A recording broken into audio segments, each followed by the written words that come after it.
Opa, tudo bem? Eu espero que sim! Hoje eu vim apresentar para vocês mais uma daquelas histórias que eu encontrei completamente por acaso, que eu nem pretendia fazer vídeo quando comecei a ler, só que a experiência foi tão boa que eu não consigo evitar de falar sobre. Eu me refiro a Girl in the Birdcage. Mais uma vez, se trata de uma história mega impopular que se você jogar o nome no YouTube não acha resultado praticamente nenhum. O máximo que eu achei foi alguns edits, nenhuma análise ou resumo, nem em português e nem em inglês. Tradução, uma daquelas gemas escondidas que são o meu assunto favorito para trazer vídeo aqui pro canal. Girl in the Birdcage, ou Garota numa Gaiola de Pássaros em uma tradução livre, é um manhwa publicado online como uma webtoon no site Last Him Comics, pelo autor ou autora Cory, e sinceramente eu não consegui achar muita coisa sobre o autor, nem consegui descobrir se é ele ou ela. Pelas notas do autor no último capítulo, dá a entender que é ele, então eu vou me referir ao autor no masculino no decorrer desse vídeo. A obra já está completa e possui 47 capítulos, mais 2 extras e um capítulo final de notas do autor. É totalmente colorida e foi publicada entre 2018 e 2019. Trata-se de uma obra de romance entre duas garotas bem pesada, com aspectos fortes de drama e tragédia. A história começa nos apresentando a protagonista Lee Chang-eun, uma garota de cabelos pretos, longos e olhos azuis, bem pálida, magra e com uma expressão frágil e meio sofrida no rosto. Ela está fazendo uma espécie de exame de admissão em uma escola de arte e acabou de ser sabotada pelos seus concorrentes, que rasuraram a sua pintura enquanto ela estava fora e sumiram com todos os materiais de pintura que ela tinha disponível. Ela decide manter a calma e procura por algumas sobras de tintas no lixo, e usando esse material improvisado, ela se lembra da pessoa que salvou a sua vida muito tempo atrás e decide pintar um retrato dessa pessoa por cima das rasuras. O resultado é uma obra muito bonita que garante o sucesso da Chang-eun no teste. No dia seguinte, descobrimos sobre o que se tratava o tal teste, e que a Chang-eun é o assunto do momento pela sua virada triunfal em cima da sabotagem. Era um teste onde os alunos da mais renomada escola de arte da região tentavam entrar para um programa especial para alunos talentosos e geniais. Os alunos deste programa vestem um uniforme diferente, mais bonito que o dos outros. Tem aulas especiais, tem patrocínio, são financiados pela escola, ganham seu próprio estúdio e suas obras são apresentadas para o público e para os cabeças do mundo da arte. Ou seja, entrar nesse programa significa sucesso garantido como artista. Todo semestre há exames para que os alunos possam entrar nesse programa, e quem já faz parte também tem que fazer o exame para continuar no programa. Nossa protagonista, Lee Chang-eun, está no programa desde que entrou na escola. Não só isso, como ela é conhecida como uma prodígio que ganha qualquer concurso de arte no qual ela participa, e já é famosa no meio artístico como uma garota genial, absurdamente talentosa. É por isso que ela foi sabotada, a concorrência estava com inveja.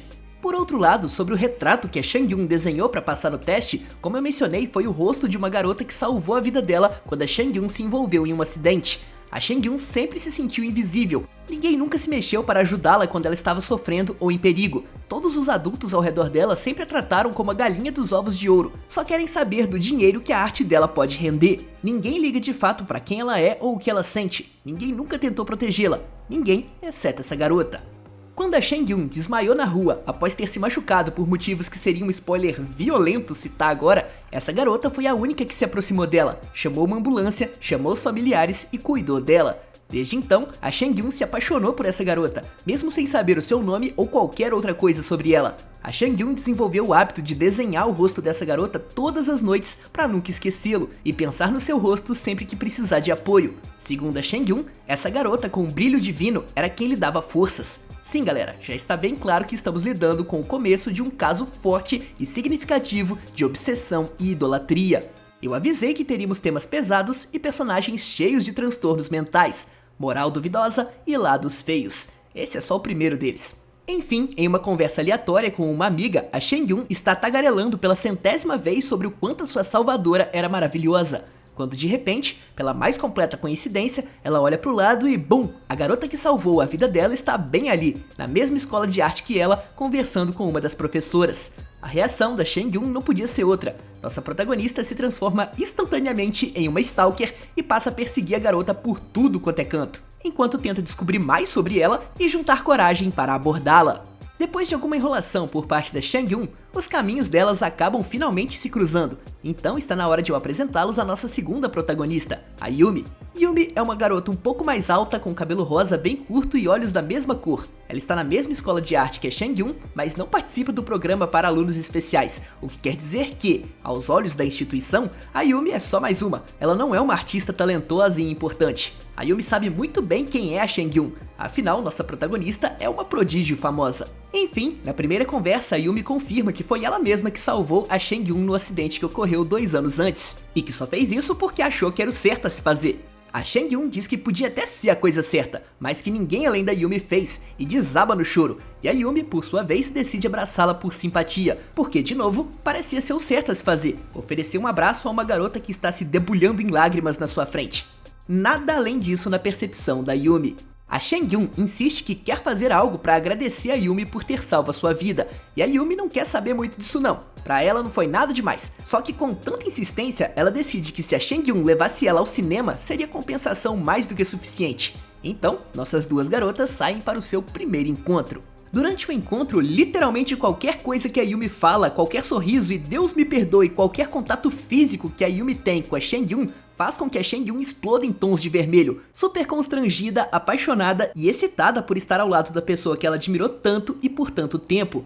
Para a Shang-Yun, aquele encontro era o seu maior sonho virando realidade. Mas e quanto a Yumi? O que ela estava achando desse rolê? Brother, ela ficou furiosa. Durante as conversas, a Yumi revela que o seu sonho é ter uma exibição artística dos seus trabalhos. Seu maior desejo é se tornar uma artista de sucesso, mas admite que é um sonho muito difícil. E a Shang-Yun, sendo lerda que só Jesus, trata tudo aquilo como se fosse a coisa mais fácil. Afinal, para um prodígio extremamente talentoso, é mesmo fácil. Ela já tinha exibições do trabalho dela, já tinha patrocinadores, ela já estava literalmente com a vida ganha, e todo mundo reconhecia o seu talento. Enquanto para o mundo artístico, a Yumi é só mais uma Zé Mané qualquer. Sem querer, a humildade, entre aspas, da Shang-Yun pisa e sapateia nos sonhos da Yumi. Só que a Yumi não é boba nem nada, pelo contrário, ela é muito esperta e perspicaz. As reações da Shang-Yun não passaram despercebidas por ela. Em pouquíssimo tempo, a Yumi percebe que a super prodígio da arte está apaixonada por ela, e ela vê nisso uma grande oportunidade.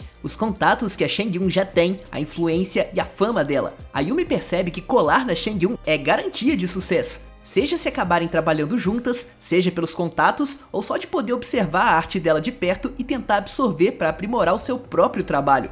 A Yumi até se sente um pouco culpada pelo que está prestes a fazer, mas como ela mesma admite em pensamento capítulos depois, a ambição dela é maior do que a culpa. A Yumi vai sim manipular os sentimentos da Shang-Yun e se aproveitar deles para crescer profissionalmente. Eu avisei que o nosso elenco não era flor que se cheire. Sério, é de partir o coração a reação da Shang-Yun quando a Yumi diz que acha ela bonita, quando a gente sabe que não passa de manipulação.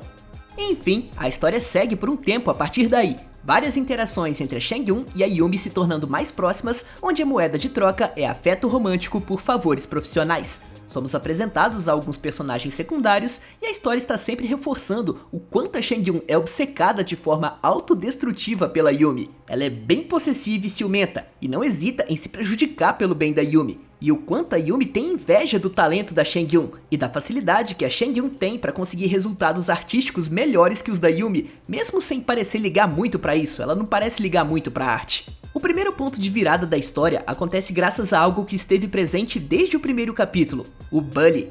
A Shang-Yun sofre muito bullying na escola, muitos abusos e sabotagens. Os professores sabem disso e não fazem nada, porque as crianças que estão abusando da Shang-Yun são filhas de patrocinadores que ajudam muito a escola, então são intocáveis. A escola é super corrupta e isso é retratado durante toda a obra. Não só a escola, como todo o mundo da arte. O bullying chega ao ponto em que empurram a Shang-Yun de uma escada e ela se arrebenta toda. Não satisfeitos, os Bully entram no estúdio da Shang-Yun e destroem o lugar. E aí, por mais que a Shang-Yun insista que não queria fazer nada para revidar, a Yumi cansou de ver a Shang-Yun apanhar sem fazer nada e decide que vai resolver as coisas por conta própria. Os personagens dessa obra são super cinzas, sabe? E isso é o que deixa tudo mais realista, interessante e gostável. A Yumi não é apenas uma vilã manipuladora. Toda vez que ela manipula a Shang-Yun, ela sente culpa. Dá pra ver que ela tá sofrendo muito por fazer isso. Ela se acha uma pessoa péssima. Mas de novo, sua ambição é maior que o sentimento de culpa. O que eu tô tentando dizer é que apesar dos pesares e de ser uma relação extremamente tóxica, a Yumi se importa com o bem-estar da Shang-Yun e decide que vai protegê-la. Ela faz uma visitinha aos Bully, prende eles em uma sala, ensopa eles com óleo e ameaça atear fogo nos infelizes caso eles não deixem a Shang-Yun em paz. Convenhamos que não foi lá a abordagem mais sensata e calculada do mundo, né? Isso desencadeia uma série de eventos que culminam na Chang-Eun confrontando a Yumi e admitindo que sempre soube que estava sendo manipulada. Esse momento é o pináculo da adoração da Yumi pela Chang-Eun.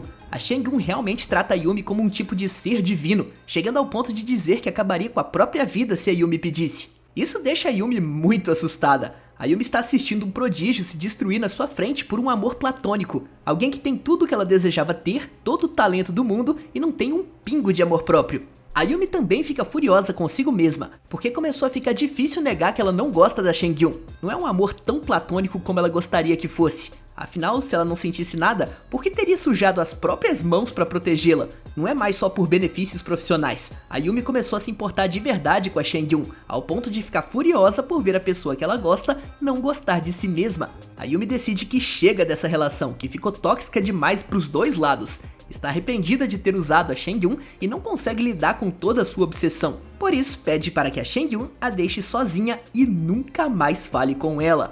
O problema é que a Chang-Eun desobedece. Ela fala para os professores que foi ela quem mandou a Yumi ameaçar os Bully. Arca com toda a culpa e perde o seu cargo no programa para alunos especiais em troca da Yumi não ser expulsa da escola por ter ameaçado os filhos dos patrocinadores. Assim como a Yumi não hesitou em ser expulsa para proteger a Chang-Eun do Bully, a Chang-Eun não hesitou em sacrificar o seu futuro como artista e reputação para evitar que a Yumi fosse expulsa. Eu realmente não esperava, mas essas duas acabam oficializando o namoro no final desse primeiro arco. Ambas tendo em mente as fraquezas e traços tóxicos que a outra tem, só que elas decidem que vão enfrentar e consertar essas coisas juntas. A Yumi sabe o quão obcecada a Chang-Eun é, então a condição dela para que as duas namorem é que a Chang-Eun trabalhe sua autoestima e amor próprio. A Yumi deixa bem claro quanta inveja sente do talento da Chang-Eun, mas a partir de agora ela promete que vai tentar parar de se comparar com a menina prodígio, vai tentar levar as coisas no seu próprio ritmo e melhorar por conta própria. Em outras palavras, ela vai trabalhar o seu ego. Com isso eu já posso falar sobre o que eu mais gostei da história Girl in the Birdcage, foi a dualidade e crescimento dos personagens. Nesse vídeo eu falei apenas sobre o casal principal, mas isso também se aplica aos personagens secundários.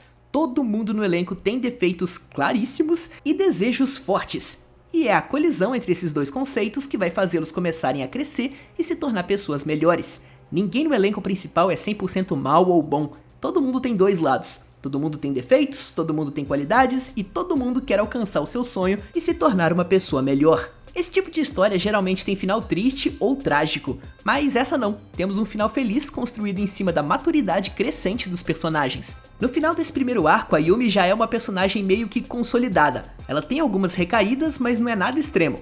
O segundo arco é bem mais pesado que o primeiro, mas é focado no passado da Chang-Eun, nos abusos que ela sofreu na infância e nos traumas que a fizeram ser como é hoje em dia. Fala muito sobre como às vezes as pessoas dizem que podemos contar com elas, mas acabam virando as costas no momento crucial, quando mais precisamos da sua ajuda. E não é por maldade, é porque elas têm as próprias vidas para se preocupar. Não dá pra guardar rancor pra sempre, ninguém é perfeito. Não é porque uma pessoa errou uma vez com você que quer dizer que ela não te ama. O mundo real não é uma ilusão perfeita, e o segundo arco serve para que a Chang-Eun aceite isso, que a Yumi não é um ser divino e que também não existem pessoas puramente más e cruéis. Outra coisa muito legal dessa história é a não romantização dos distúrbios mentais apresentados pelos personagens. Não é uma daquelas histórias que fala, oh, olha como é legal ter problemas mentais e emocionais, olha como eu sou uma personagem yandere legal. Não, existem personagens e momentos na obra cujo único propósito é colocar o dedo na cara da Chang-Eun e dizer: você está emocionalmente instável, você está quebrada, você precisa de terapia, você precisa se cuidar, você está sofrendo de uma condição grave, vá atrás de ajuda, cuide de si mesma. Agora, uma coisa que até o próprio autor reconheceu nas suas considerações finais e mencionou que o editor dele vivia puxando a sua orelha por causa disso, é que como o Yuri, como uma história de romance entre duas garotas, Girl in the Birdcage é muito fraco, não atende o padrão esperado do gênero de forma alguma. Não é muito romântico, não é tão fofo, não tem tantos daqueles momentos açucarados de esquentar o coração, que são a marca assinatura do gênero Yuri, e sinceramente, eu nem classificaria essa história como romance, eu classificaria como drama. É muito mais sobre o crescimento e autoaceitação do que sobre romance. Como o próprio autor disse nas suas considerações finais, o romance entre os personagens foi consequência do crescimento deles como pessoa, não foi o foco da história, e eu concordo 100% com essa afirmação. No mais, eu dei nota 8 de 10 pra essa história. Eu fiquei numa encruzilhada, tipo, ou é o melhor 8 que eu já li, ou é o pior 9. Acabei escolhendo nota 8. É uma história bem legal que aborda temas pesados de um jeito saudável. Afinal, o foco não é mostrar essas cenas pesadas só pra chocar o leitor, e sim mostrar que tudo tem conserto no fim, se você se dedicar a isso, se você quiser consertar e quiser que funcione. Ninguém é perfeito, não adianta condenar as pessoas porque elas erraram uma vez com você. Todo mundo vai errar em algum momento, mas se eles demonstrarem interesse em consertar e se você estiver aberto e disposto a receber esse gesto e ajudar nesse conserto, as coisas podem sim dar certo no final. E com isso chegamos ao final do vídeo e da análise de hoje. Esse foi Girl in the Birdcage. Eu espero que você tenha gostado, muito obrigado pela sua atenção e com sorte a gente se vê por aí.